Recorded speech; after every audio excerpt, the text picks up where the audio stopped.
Clara Mitchell avait réussi à rester en poste pendant 3 ans. C'était la femme discrète qui préparait le petit déjeuner à 6 heures, le déjeuner à 12 heures et le dîner à 18 heures pour les SEALS de la marine stationnés à la base d'opérations avancées, FOB, Falcon. Coiffée de son filet à cheveux, elle gardait le regard bas et disait rarement plus qu'impoli « Que puis-je vous servir ?» aux opérateurs qui passaient devant elle. Lorsque des combattants ennemis ont franchi le périmètre de la base et ligoté ses frères SEALS, Clara n'a pas paniqué comme le reste du personnel de cuisine. Au lieu de cela, elle a retiré son tablier, a tendu la main sous le congélateur industriel et en a tiré une arme qui a fait figer de choc l'agresseur le plus proche. À cet instant, il est devenu évident que la cuisinière était bien plus que ce qu'elle semblait. La base d'opération avancée, FOB, Falcon se dressait comme un bloc de béton taillé dans le désert afghan impitoyable, ses murs s'élevant comme un monument à la longue présence de l'Amérique dans une terre marquée par une guerre sans fin. 300 personnes y étaient stationnées, mais le cœur de la base était le SEAL Team 712, les meilleurs guerriers de la nation, des hommes qui disparaissaient dans la nuit pour des missions jamais destinées à apparaître dans les registres officiels. À 29 ans, Clara Mitchell avait travaillé dans le MES pendant exactement 3 ans, 2 mois et 16 jours. Anciennement sergent-chef Clara Mitchell du 75e régiment de Rangers, elle avait été l'une des soldats d'infanterie aéroportée les plus prometteuses de l'armée. Elle avait obtenu son diplôme de l'école des Rangers en tête de sa promotion, s'était qualifiée comme tireuse d'élite experte avec 7 armes différentes, et avait été affectée à certaines des missions d'opérations spéciales les plus difficiles que l'armée pouvait offrir. Son passage d'opératrice d'élite à la cuisine n'avait pas été immédiat. Il avait commencé lors de sa dernière mission en tant que rangée, une opération en Syrie, où elle avait reçu l'ordre d'éliminer une cible de grande valeur qui s'était avérée être bien plus jeune qu'elle ne l'avait jamais imaginé, bien trop jeune. Cette mission, bien que réussie, avait laissé une cicatrice que médailles et distinctions n'auraient jamais pu guérir. Malgré des promotions qui l'attendaient, Clara avait demandé une réaffectation loin du combat, invoquant des raisons personnelles que ses supérieurs avaient acceptées sans exiger de détails. Ceux qui avaient tout donné à leur pays avaient gagné le droit de se retirer lorsque le fardeau devenait trop lourd à porter. Elle avait été affectée au service de restauration de la FOB Falcon, où ses compétences logistiques restaient importantes, mais personne ne lui demandait de décider qui vivrait ou mourrait. Pendant 3 ans, l'arrangement avait fonctionné sans accroc. Clara avait trouvé la paix en préparant des repas au lieu d'appuyer sur la gâchette. Elle ressentait une fierté tranquille en voyant les équipes SEAL partir bien nourries et prêtes, sachant qu'elles soutenaient leur mission sans faire partie de la violence elle-même. C'était un travail simple, un travail nécessaire, et cela lui permettait enfin de se reposer sans les cauchemars qu'il avait poursuivis pendant ses missions de combat. Le SEAL Team 7 avait accepté sa présence avec la même indifférence décontractée que les guerriers aguerris accordaient au personnel de soutien. Ils appréciaient les bons repas et le service fiable, mais ne fouinaient jamais dans son passé. Pour eux, Clara était, maman, la cuisinière qui les maintenait alimentés et qui avait toujours du café prêt à leur retour du terrain. Leur chef était le commandant Daniel Foster, un vétéran de 15 ans dans les forces spéciales de la marine, respecté pour son esprit tactique aiguisé et le calme inébranlable qui faisait que les hommes le suivaient sans hésitation. À 38 ans, le commandant Daniel Foster savait suffisamment que tout le monde travaillant dans des rôles de soutien n'avait pas choisi d'être là, et il était assez sage pour ne pas fouiner dans ce que les gens ne voulaient pas partager. Son second était le maître principal Luis Ortega, un expert en armes capable de faire fonctionner n'importe quelle arme à feu avec une précision mortelle. Ortega avait remarqué des détails sur Clara que d'autres négligeaient, la façon dont elle se déplaçait dans la cuisine comme si c'était un champ de bataille, comment ses yeux scrutaient constamment le danger même en servant les repas, comment elle gardait son dos contre les murs, et connaissait toujours chaque sortie disponible. Pourtant, Ortega était assez intelligent pour reconnaître une autre soldate qui s'était délibérément éloignée du combat, et il respectait ce choix en silence. Le reste de l'unité comprenait des spécialistes en démolition, des experts en communication, des infirmiers et des combattants en combat rapproché. Tous étaient des professionnels aguerris, endurcis par de multiples déploiements, et ils comprenaient que chacun à la FOB Falcon avait un but, qu'il soit ouvertement reconnu ou discrètement personnel. Ce qu'aucun d'eux ne réalisait, c'est que l'emploi du temps quotidien de Clara impliquait bien plus que la cuisine. Chaque matin à 4h30, avant que le reste de la base ne s'éveille, elle effectuait sa propre inspection discrète des défenses du MES. Elle mémorisait chaque porte, chaque point d'étranglement, et chaque outil ou pièce d'équipement qui pourrait servir d'arme si nécessaire. Sous le congélateur industriel, enveloppé dans du plastique imperméable et caché derrière des produits de nettoyage qu'elle seule touchait, gisait sa cache d'armes et d'équipements qu'elle avait rassemblés au cours de 3 années patientes.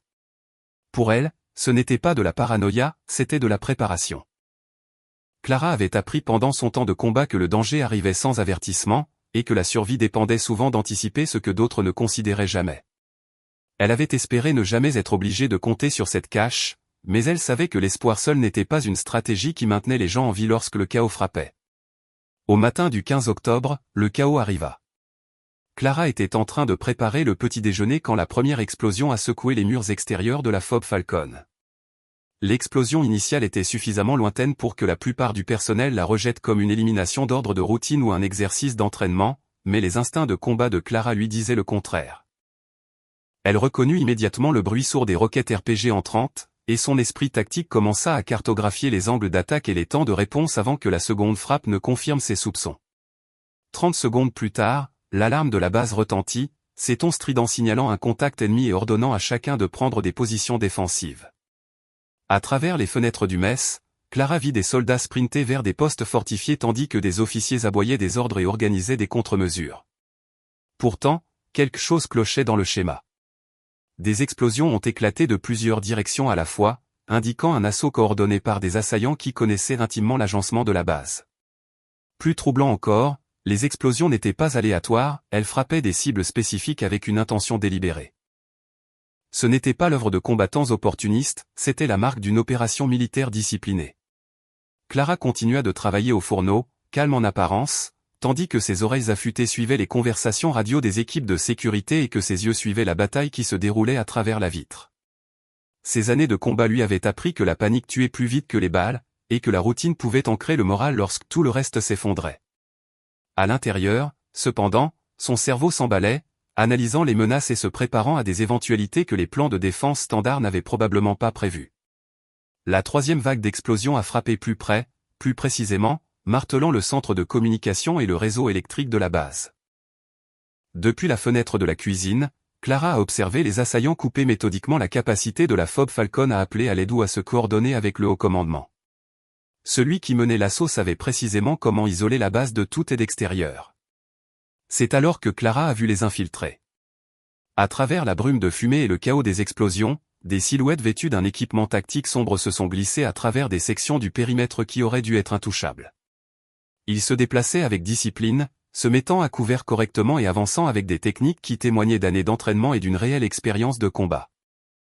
Ce n'étaient pas des insurgés hétéroclites ou des combattants du hasard, c'était une équipe de soldats professionnels exécutant une mission avec une planification minutieuse.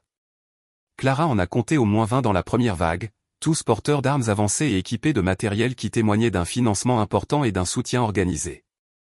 Leur avance n'était pas aléatoire. Ils se dirigeaient vers des cibles spécifiques, le poste de commandement, le centre de communication, et, tandis que le ventre de Clara se serrait, les baraquements du SEAL Team 7. De son poste d'observation dans la cuisine, elle a regardé avec une angoisse croissante les assaillants encercler le bâtiment même où ses hommes se reposaient. Le SEAL Team 7 a été pris au dépourvu pendant ce qui aurait dû être une période de repos de routine. Enfermés et en infériorité numérique, ils étaient les guerriers les plus dangereux de la base, mais même eux étaient acculés à 4 contre 1 sans avantage de terrain. L'échange de tirs pour les baraquements a duré exactement 7 minutes. Clara a marqué le temps à l'horloge murale de la cuisine, regardant l'élite américaine tenir tête à des chances impossibles. Les SEALS ont combattu avec la précision et le travail d'équipe qui avait fait d'eux des légendes, mais l'ennemi avait étudié cette bataille à l'avance et avait apporté des effectifs et un positionnement supérieur. Un par un, elle a vu ses hommes tomber, non pas tués, mais maîtrisés. Des munitions non létales et des fléchettes lui ont indiqué que les assaillants ne cherchaient pas le sang, ils voulaient des prisonniers. Le commandant Daniel Foster a été le premier à être mis hors de combat, touché par ce qui ressemblait à une fléchette tranquillisante alors qu'il tentait de diriger la défense de son équipe. Le maître principal Ortega a tenu une demi-minute de plus, abattant 2 assaillants avant d'être submergé et maîtrisé.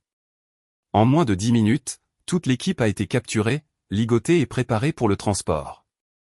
À travers la fenêtre du mess, les yeux de Clara ont suivi les hommes qu'elle avait nourris pendant 3 ans, traînés sans force vers des véhicules qui semblaient apparaître de nulle part. Ce n'était pas un raid, c'était un enlèvement calculé, mené avec précision contre les opérateurs spéciaux les plus redoutés de l'Amérique. Pendant ce temps, les défenseurs réguliers de la base étaient toujours engagés dans leur propre combat désespéré. L'attaque avait été orchestrée pour submerger les lignes défensives, laissant le véritable objectif, la capture du SEAL Team 7, se dérouler sans interférence. Au moment où les forces de sécurité ont compris ce qui s'était passé, l'équipe était déjà en train d'être chargée dans des véhicules de transport, disparaissant dans la nature sauvage afghane. Clara resta figée dans la cuisine, regardant les feux arrière s'estomper, quelque chose de profond en elle se réveillant brusquement. Pendant 3 ans, elle avait été le sergent-chef Clara Mitchell, retirée du combat, une femme qui avait choisi la paix du service plutôt que la brutalité de la guerre. Mais voir son équipe emmenée par des mains ennemies a ravivé une partie de son âme que le service en cuisine avait tenue enfouie. Avec un calme délibéré, elle retira son tablier et son filet à cheveux, chaque mouvement portant une intention létale. Ses mains trouvèrent l'étui étanche sous le congélateur, celui qu'elle s'était promise de ne jamais ouvrir. Le poids du couteau de combat lui fut instantanément familier, tout comme la sensation du pistolet compact et des outils destinés à la traque et à la frappe de cible derrière les lignes ennemies. Pour la première fois en 3 ans, le sergent-chef Clara Mitchell était de nouveau à la chasse. Le changement fut instantané et complet. La femme qui sortit du mess n'était plus la cuisinière que tout le monde croyait. Sa posture était plus aiguisée, ses pas fluides, et ses yeux portaient l'intensité froide de quelqu'un qui était passé de soignante à prédatrice. Sa première tâche fut de recueillir des renseignements. Les assaillants avaient été bien trop informés des défenses et des routines de la FOB Falcon pour que cela soit le fruit du hasard. Quelqu'un de l'intérieur avait livré des détails sensibles, et Clara savait qu'elle devait découvrir la brèche avant de pouvoir secourir son équipe. Clara a traversé la fumée et la confusion vers le centre de communication, se déplaçant avec la même conscience aiguë qu'il avait portée à travers de multiples missions de combat. L'installation était endommagée, mais toujours fonctionnelle, et elle a rapidement activé les protocoles d'urgence qui l'ont aidé à reconstituer la situation. L'attaque avait été chronométrée avec une précision brutale pour s'aligner avec un changement de quart programmé dans la rotation de sécurité, laissant une fenêtre de 40 minutes où les défenses étaient minces et la coordination la plus faible. L'ennemi avait exploité cette brèche pour franchir le périmètre, désactiver des cibles clés et sécuriser son butin, le SEAL Team 7, avant que la base ne puisse monter une réponse adéquate. Plus troublant que l'exécution était l'information qui l'avait rendu possible. Celui qui avait planifié cela avait une connaissance intime de l'agencement de la base, des horaires, des procédures défensives et des détails du personnel. Un tel niveau de détail ne pouvait venir que d'un initié avec une habilitation. Clara a plongé dans la base de données du personnel, recoupant les journaux d'accès avec la chronologie de l'assaut, et les résultats ont confirmé sa pire crainte. Quelqu'un à l'intérieur de la FOB Falcon avait alimenté l'ennemi pendant au moins 6 mois, posant les bases qui avaient permis la capture du SEAL Team 7. Le traître était le lieutenant-colonel Stephen Roer, l'officier exécutif chargé de superviser la sécurité elle-même. Son habilitation couvrait tous les aspects des opérations de la base. Il connaissait les mouvements du SEAL Team 7 en détail, et ses relevés financiers montraient des dépôts qui correspondaient à chaque fuite de renseignements au cours de la dernière année. Mais démasquer le traître ne ramenait pas ses hommes. Pour ce faire, Clara devait suivre les véhicules qui les avaient emmenés et déterminer où ils étaient détenus. L'expérience lui avait appris que les kidnappeurs professionnels opéraient toujours à partir de bastions préparés, suffisamment sécurisés pour contenir des prisonniers de ce calibre. Utilisant le système de renseignement toujours en ligne, elle a commencé à cartographier les refuges et installations ennemies connus dans un rayon de 50 km de la FOB Falcon. Celui qui avait capturé les SEALS aurait besoin d'un site suffisamment isolé pour éviter la détection, suffisamment fortifié pour retenir 12 Américains d'élite, et suffisamment approvisionné pour résister à une tentative de sauvetage. Les options se sont rapidement réduites. 3 emplacements correspondaient, un site minier abandonné dans les montagnes au nord-ouest de la base, un complexe militaire soviétique désaffecté à l'est, et un réseau de grottes longtemps utilisé par des groupes militants. Clara les a pesés attentivement. Le site minier était trop exposé sans terrain défensif solide. Les grottes étaient trop difficiles d'accès avec des véhicules et manquaient d'infrastructures pour retenir les prisonniers en toute sécurité. Restait l'installation soviétique, silencieuse depuis 2 décennies, mais toujours debout avec des bâtiments renforcés parfaits pour la détention.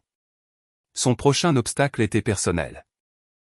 Elle devait décider d'attendre une équipe de sauvetage officielle ou de prendre les choses en main. Selon le protocole, elle aurait dû transmettre les renseignements à ses supérieurs et attendre une mission dûment appuyée, mais elle savait que cela prendrait des jours à organiser. Les renseignements laissaient entendre que le SEAL Team 7 serait déplacé dans les 24 heures. Le temps jouait déjà contre elle. La décision n'en était pas vraiment une. Le commandant Foster, le maître principal Ortega et le reste de l'équipe avaient bâti leur carrière en sortant d'autres de situations désespérées. Ils méritaient quelqu'un prêt à prendre les mêmes risques pour eux. Clara savait aussi qu'elle avait des avantages qu'aucune unité extérieure ne pouvait égaler. Elle connaissait personnellement ces hommes, savait comment ils réagissaient sous pression, et pouvait coordonner avec eux d'une manière que des étrangers ne pourraient jamais faire. Des années passées à leur servir des repas lui avaient donné une carte silencieuse de leur tempérament, de leur force et de leurs instincts, une connaissance qu'elle pouvait transformer en avantage. Pendant 2 heures, elle se prépara, rassemblant de l'équipement de sa cachette et s'emparant de fournitures auxquelles elle pouvait accéder sans éveiller les soupçons. Chaque article était choisi dans un seul but, une frappe en solo pour ramener son équipe à la maison. L'équipement de Clara a été choisi avec précision, adapté pour une frappe solitaire contre un complexe fortifié, des armes légères conçues pour la précision, seulement l'essentiel pour rester mobile, et des outils de percée spécialisés pour franchir les défenses. L'installation soviétique abandonnée se trouvait à 30 km à l'est de la Fob Falcon, accessible uniquement par des sentiers de montagne sinueux qui offraient un camouflage mais ralentissaient sa progression. Son plan était clair, repérer le site de jour, cartographier les rotations de garde et les positions défensives, puis frapper avant l'aube, lorsque la vigilance humaine serait à son plus bas. Le voyage vers l'installation a consommé 6 heures exténuantes alors qu'elle rampait à travers un terrain hostile. L'entraînement de combat de Clara lui a permis de se faufiler inaperçu à travers un terrain qui aurait été impraticable pour des civils, bien que même ses compétences aient été mises à l'épreuve par les exigences d'une opération en solo profondément en territoire ennemi. L'installation elle-même était plus grande que ce que les renseignements avaient suggéré, ses bâtiments fortifiés et clairement actifs signe d'une utilisation organisée et continue. Elle a compté pas moins de 30 personnels hostiles lors de sa reconnaissance, tous bien armés et disciplinés, leurs mouvements trahissant des antécédents militaires professionnels. Leur posture de sécurité, cependant, était axée vers l'intérieur, visant à empêcher les captifs de s'échapper plutôt qu'à empêcher les intrus de s'introduire. Cette erreur de calcul a donné à Clara des ouvertures qu'elle pouvait exploiter. Les patrouilles suivaient des schémas prévisibles, et leur communication présentait des lacunes exploitables par un infiltrateur expérimenté. Sa surveillance a confirmé ce qu'elle craignait, le SEAL Team 7 était détenu dans le bâtiment central, une structure renforcée autrefois utilisée pour les communications soviétiques. La présence des gardes était importante, mais leur routine se répétait avec suffisamment de régularité pour créer des opportunités pour une opératrice de son calibre. À exactement 3 heures, lorsque la fatigue émoussait la vigilance et que les rotations de garde étaient les plus minces, Clara a lancé son assaut. Chaque mouvement était délibéré, professionnel et silencieux. Un par un, elle a neutralisé les sentinelles du périmètre, les laissant en vie mais inconscientes. C'était un sauvetage, pas une vendetta. Pénétrer les défenses du bâtiment central exigeait ses compétences les plus raffinées. Serrures électroniques, détecteurs de mouvements et systèmes de communication liés devaient tous être contournés avec précision, chaque échec menaçant de déclencher des alarmes. Des années d'opérations classifiées ont porté leurs fruits alors qu'elle démantelait le filet de sécurité étape par étape, se frayant un chemin directement vers son équipe. À l'intérieur, elle a trouvé le SEAL Team 7 réuni dans une ancienne salle de communication. Les hommes étaient éveillés, les poignets liés derrière eux, mais par ailleurs indemnes. Le commandant Daniel Foster a levé les yeux, la confusion traversant son visage avant de céder la place à la reconnaissance et au respect en l'espace de quelques secondes. « Clara » a-t-il chuchoté, sa voix empreinte de surprise et d'une compréhension naissante.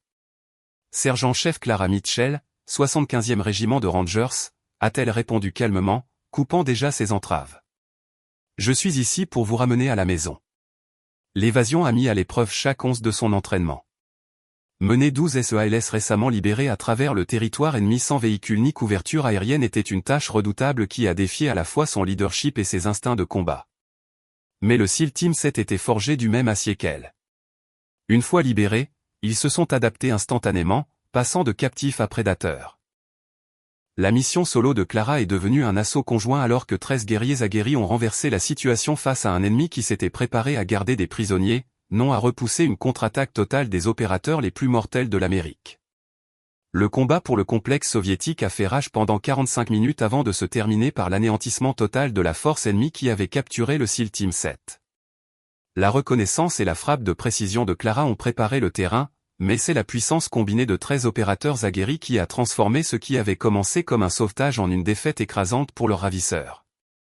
Alors que l'équipe se regroupait pour retourner à la Fob Falcon, le commandant Daniel Foster s'est approché d'elle. À voix basse, il a demandé, « J'ai besoin de savoir, qui m'a vraiment préparé le petit déjeuner ces 3 dernières années ?» Clara a rencontré son regard avec une sérénité calme, le regard de quelqu'un qui avait réconcilié son passé et son présent. Quelqu'un qui voulait servir de la nourriture au lieu de combattre. Elle a dit simplement, quelqu'un qui a appris que parfois, on ne choisit pas son rôle quand les siens ont besoin de vous. Le débriefing du SEAL Team 7 a duré 6 heures et a produit des rapports qui resteraient classifiés mais qui façonneront la doctrine des opérations spéciales pendant des années. La performance de Clara lui a valu des offres immédiates de réintégration au service actif avec des promotions et des affectations convoitées qu'il attendait si elle le souhaitait. Elle a refusé toutes les offres. « Je ne suis pas prête à redevenir une guerrière à temps plein », a-t-elle dit à Foster en privé. « Mais je ne resterai pas là à faire semblant d'être juste une cuisinière si les miens sont en danger. Il doit y avoir un juste milieu. » La réponse est venue d'un endroit inattendu. Au sein de la communauté des opérations spéciales, de nouveaux programmes étaient en cours d'élaboration pour le personnel capable de se fondre dans des environnements civils tout en restant prêt à agir lorsque la crise frappait. La rare combinaison de compétences de Clara, sa capacité à disparaître dans des rôles de soutien, et sa volonté avérée de combattre quand le moment l'exigeait, en ont fait le choix parfait. 6 mois plus tard, le sergent-chef Clara Mitchell a été discrètement affectée à une initiative classifiée qui plaçait d'anciens opérateurs dans des postes de soutien dans des bases du monde entier. Son titre officiel était superviseur du service de restauration, mais sa véritable mission était d'assurer la supervision de la sécurité et la réponse rapide aux crises pour le personnel de grande valeur. Elle servait toujours le petit déjeuner à 6 heures, le déjeuner à 12 heures et le dîner à 18 heures, mais elle le faisait désormais avec le soutien total de commandants qui comprenaient que parfois, les gardiens les plus forts étaient ceux que personne ne soupçonnait.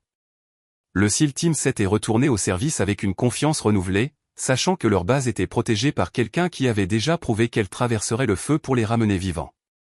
Il l'appelait toujours « maman », mais le mot portait désormais le respect réservé à une guerrière qui avait gagné sa place par ses actes, et non par ses titres. Clara a trouvé un équilibre dans ces 2 identités. Elle était la cuisinière qui maintenait l'élite américaine prête au combat et la protectrice qui pouvait passer de soignante à combattante en un instant.